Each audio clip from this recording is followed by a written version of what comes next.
નમસ્કાર મિત્રો, મારી પીઆર ગુજરાતી ચેનલમાં તમારું સ્વાગત છે। હાલ અમદાવાદથી એક દુઃખદ સમાચાર સામે આવી રહ્યા છે। અમદાવાદમાં મોડી રાત્રે વરસાદ વરસ્યો હતો, જેના કારણે ઠેર ઠેર વરસાદી પાણી ભરાયા હતા। તો બીજી તરફ અમદાવાદના રિલીફ રોડ પર આવેલા ધનાસુદાની પોળમાં મકાન ધરાશયી થતાં એક મહિલાનું મોત થયું છે। ઘટનાની જાણ થતાંની સાથે કોર્પોરેશનની એસટી વિભાગની ટીમ ઘટના સ્થળે પહોંચી હતી અને મકાનને નોટિસ લગાવી હતી। મળતી માહિતી અનુસાર વધુ જણાવી દઈએ કે અમદાવાદની ધનાસુદાની પોળમાં 2 માળનું મકાન ધરાશયી થતાં એક મહિલાનું મોત થયું હતું। વહેલી સવારે આ બનાવ બન્યો હતો, જેમાં મહિલાનું સારવાર દરમિયાન મોત થયું છે। મકાન જૂનું અને જર્જરિત હોવાથી આ ઘટના બની હોવાની વાત સામે આવી છે।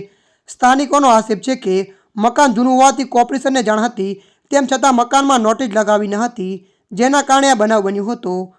ત્યારે મિત્રો અત્યારની આ દુઃખદ ખબર મળી રહી છે। ત્યારે મિત્રો હાલ માટે આટલું। મળીશું નવી અપડેટ સાથે। જો તમને અમારો વિડીયો પસંદ આવે, લાઇક શેર અને સબસ્ક્રાઈબ કરી નાખજો। ધન્યવાદ।